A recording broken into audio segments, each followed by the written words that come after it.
What's up guys, I'm Musi Gamer, and today we're doing another video regarding the topic of SAD. I made a promise that I would be doing now a kind of weekly thing on SAD as a way, like I said before in the first video, if you haven't seen it, a link right here, an annotation. Basically, I'm just going to be starting a series talking about SAD, trying to help people with SAD or anything else like that, and just try to be here for you, be your friend, and just stuff like that. Today I was kind of wanting to talk about what it's like to live with SAD, I guess, and maybe some like misconceptions that people may have about it. For those people who don't really have it and don't quite understand what it really is or what it really does or what people who have it feel, I want to kind of explain it. So basically, SAD, or social anxiety disorder, is basically just a fear of socializing in a way. That's like a general way of putting it. There's varying degrees and ranges of it. Some people only are slightly afraid of social situations and only kind of get a little uncomfortable.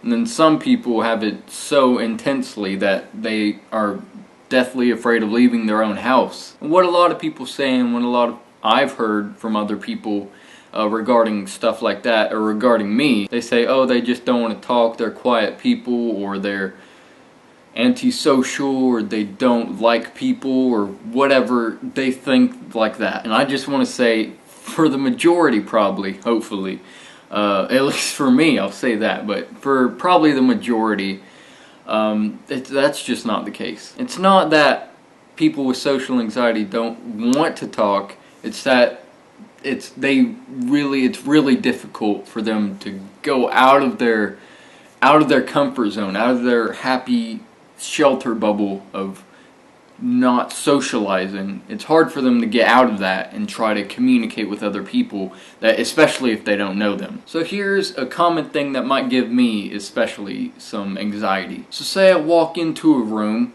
there's people there that I know, there's people there that I don't know. I'm hanging out with the people that I know, we're chitting, we're chatting, we're doing a little bit of both. Not too much of either though, that gets old. And then all of a sudden, my group of friends just leaves me, and I'm just sitting here in a room with 20 people. I have no clue who they are, don't know where they went, I'm all alone. I'm like in the corner of a room, and I'd just be standing there alone, and anxiety would start building up. I'd be like, oh gosh, they're gonna think I'm a loser because I'm standing here all by myself, or they're gonna think I'm weird. It's like thoughts like that start to come into my mind, and my hands get shaky, I get all flustered, and if someone does walk up to me and try to strike up a conversation, at that point I'm already freaking myself out, and I'll make myself look like even more of an idiot by saying dumb stuff or not knowing what to say. Basically, it's just a bad situation. And I'm sure for a lot of people, for everybody, that's still an uncomfortable situation. But for people like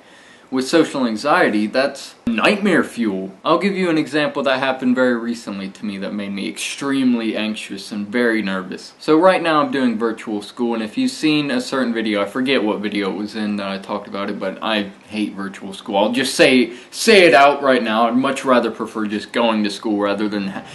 It's dumb that they require it. I'm gonna stop ranting about that. But I'm in this virtual school class, and every month you have to make a phone call to the teacher guy or girl. You have to make a phone call to the instructor once a month, the monthly call, and that is a time I get scared of. For like a full week ahead of time, I'll be terrified of that phone call, and it's only like a 2-minute phone call. They're just like, alright, how you doing? I see that you're like 50% through with the class, you're on schedule, you've got this exam thing, let me give you the code so you can go into it, you did good on this assignment, yada yada yada, okay, bye. That's literally basically it, and yet I am terrified every time that it comes up, because I feel like I'm gonna make an idiot out of myself, or I feel like I'm gonna do something really dumb, or just completely flub everything. You hate it when you flub everything, don't you? I could tell. She's been through that. Yeah, I know. We're here to help each other. Let me finish this video, Joe. But anyways, so that gives... Jeez. So anyways, that...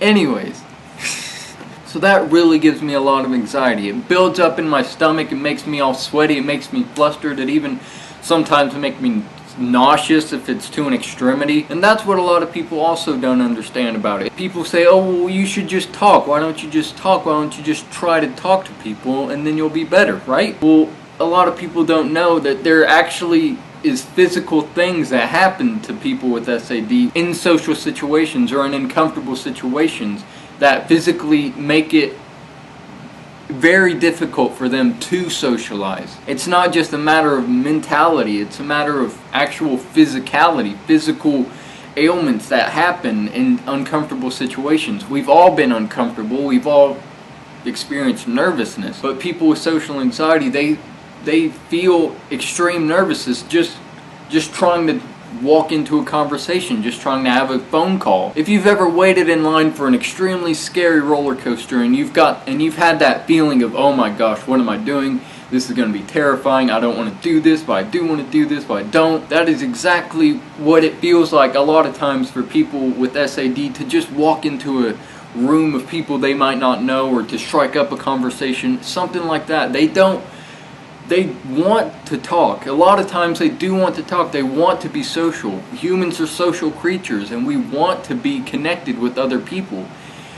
But a lot of times it's just so difficult for people with SAD because there are physical things that happen that hold us back. We feel like we're going on a literal roller coaster just from making a phone call. And of course, you see me, you know me, or you might not know me, but if you do know me, then you know that I'm not really a quiet guy. I'm not a sheltered guy. I'm not a whatever other adjective. I'm a happy, I'm an energetic, I'm a shout to the sky, make it proud to be alive, whatever that even means. If you only seen my videos, a lot of people would never guess that I had something like social anxiety.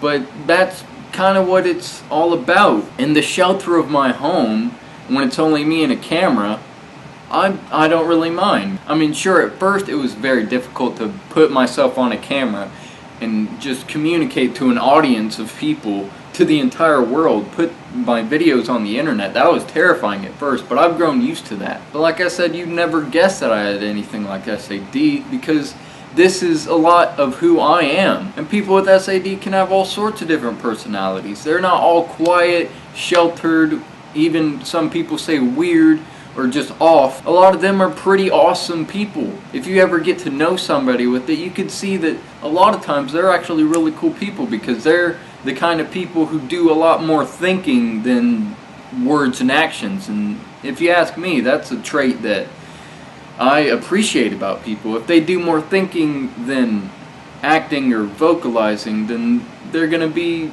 someone I'd rather hang out with, a more intellectual person, really. And tons of people, I'm sure, with SAD are just like me. When they're in their comfort zone, when they're in their zone, their area, their comfort bubble, their happy place, they're crazy, they're fun, they're energetic, they're possibly even outgoing. But when you take them out of their comfort zone into a place where they're uncomfortable and where they just get nervous and anxious, then that's when it arises that social anxiety is not a good thing, and it's not an easy thing to get over if you do have it. But anyways, I guess that's enough time for this video. I hope I covered the general gist of what SAD kind of is. If I missed anything, please let me know in the comments, and I'll be continuing this next weekend, and I'll see you there. And of course I'll be posting throughout the week, as I do, because I post every other day.